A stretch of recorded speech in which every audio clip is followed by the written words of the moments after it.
পৃথিবীর সবচেয়ে সুন্দর এবং শক্তিশালী জিনিস হচ্ছে নিজের পরিবার। আর সেই পরিবারের খুঁটি এবং ভিত হচ্ছে কে জানেন? বাবা মা। আর এই বাবা মাকে ভালোবেসেই আমরা বেঁচে থাকি, আর বাবা মা সন্তানদেরকে ভালোবেসেই বেঁচে থাকে পৃথিবীতে। এরপরেই কিন্তু যুগ যুগ হয়ে যাচ্ছে কত শত পরিবার, ঠিক না? হ্যাঁ, এভাবেই আমাদের পূর্ব জন্ম থেকে, পূর্বপুরুষ থেকে এভাবেই হয়ে যাচ্ছে। হ্যাঁ, সেই পরিবারই যদি আমরা সুন্দরভাবে গড়ে না তুলতে পারি, তাহলে কিন্তু মানসিকভাবে কখনোই শান্তি পাওয়া যায় না।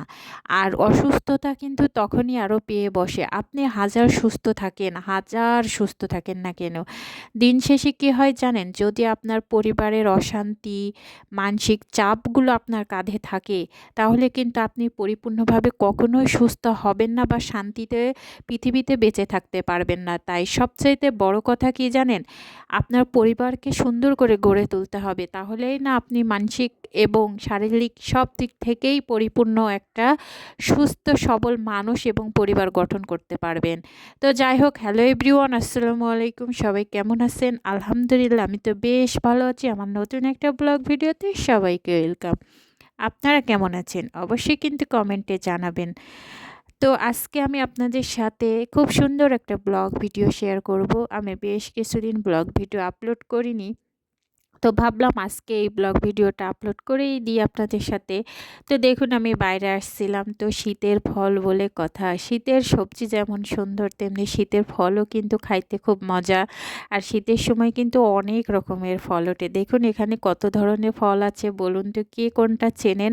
আমি কিন্তু সব ফলগুলা চিনি না, তবে আমি চিনি না সব সেটা ঠিক আছে, কিন্তু কিছু তো চিনি ফল। তো দেখুন এখান থেকে কিন্তু আমি আজকে পেঁপেটা কিনবো। আমি শীতের সময় এই পেঁপেটা আমার কাছে অনেকটাই স্বাদ লেগেছে, খাইতে আমার বেশ ভালো লেগেছে। আর ওখানে অনেক ধরনের ফল ছিল শীতের। আর শীতের সবচাইতে বড় এবং জনপ্রিয় ফল হচ্ছে বড়ই। আমরা কুল বলে থাকি দেশীয় ভাষায়, বা বড়ইটা বলি, কিন্তু আমাদের কুল বলেই পরিচিত দেশীয় ভাষায়। তো অনেকের আবার অনেক জায়গায় আবার কুল বললে চিনবে না, বড়ইটা বললে চিনবে। কারণ অনেক এলাকাতে মানে কুল বলে পরিচিত না, কিন্তু আমাদের এলাকাতে দুইটা বলেই পরিচিত, কুল বড়ই দুইটাই সবাই চেনে। এই তো বাসায় ব্যাক করে দুপুরে খাবার ছিল আমার আজকে খিচুড়ি, ডিম সিদ্ধ, এই আর কি। দুপুরের খাবার আমার বেশি আয়োজন ছিল না আজকে, তো সেটাই আপনাদের সাথে শেয়ার করে দিলাম। আর খিচুড়িটা খাইতে কিন্তু সেই মজা ছিল।